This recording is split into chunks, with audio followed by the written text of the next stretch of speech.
Welcome back my channel अध्ययन coaching संस्थान।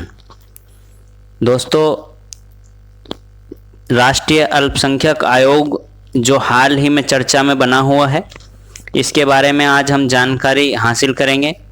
दोस्तों, अगर आप मेरे चैनल पर नए हैं तो मेरे चैनल को सब्सक्राइब कर लें और वीडियो को अधिक से अधिक शेयर कर दें। दोस्तों, राष्ट्रीय अल्पसंख्यक आयोग के बारे में हम चर्चा करेंगे। और राष्ट्रीय अल्पसंख्यक आयोग, देखिए, राष्ट्रीय अल्पसंख्यक आयोग चर्चा में क्यों है, क्यों इसकी चर्चा हम कर रहे हैं। राष्ट्रीय अल्पसंख्यक आयोग का जो नया अध्यक्ष बनाया गया है वो इकबाल सिंह लालपुरा को बनाया गया है।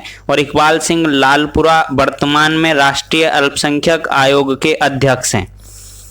दोस्तों, राष्ट्रीय अल्पसंख्यक आयोग की स्थापना कब हुई थी?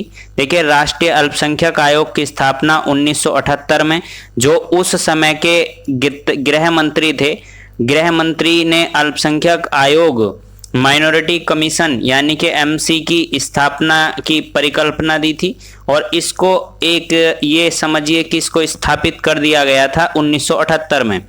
और उसके बाद 1984 में एक अल्पसंख्यक आयोग को गृह मंत्रालय के अधीन रखा गया था प्रारंभ में। अब इसको गृह मंत्रालय से अलग कर दिया गया और इसके लिए एक नया मंत्रालय बनाया गया, मिनिस्ट्री ऑफ वेलफेयर।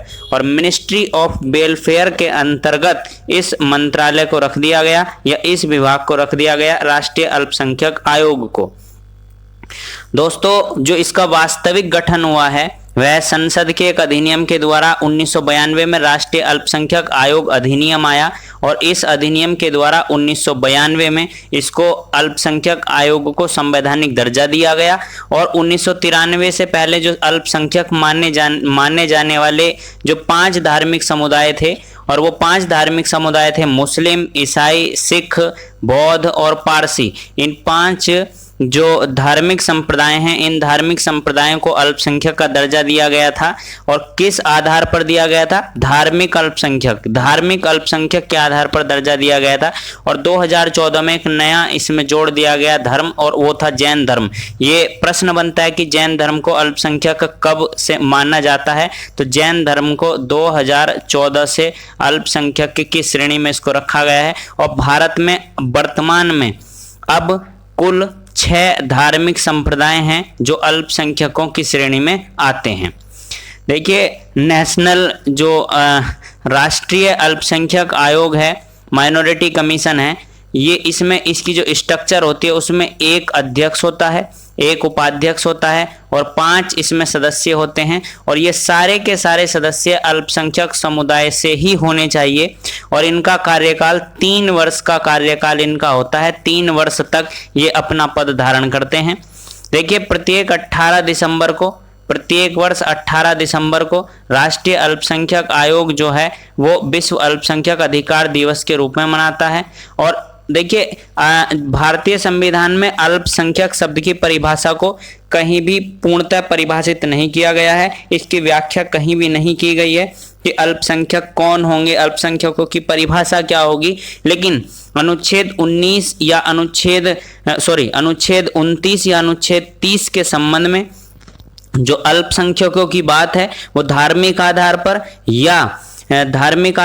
या भाषाई आधार पर अल्पसंख्यकों की बात की जाती है।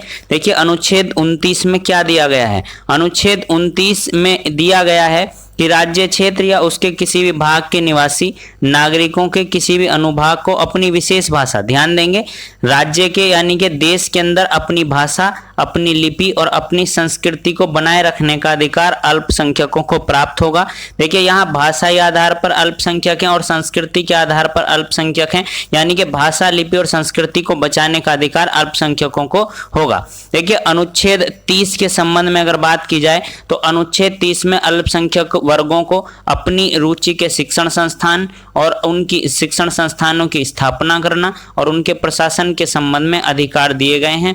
दोस्तों, आज का हमारा वीडियो यहीं खत्म होता है। और ज़्यादा से ज़्यादा इस वीडियो को शेयर करें। हमारे चैनल पर अगर आप नए हैं तो हमारे चैनल को सब्सक्राइब कर लें। धन्यवाद।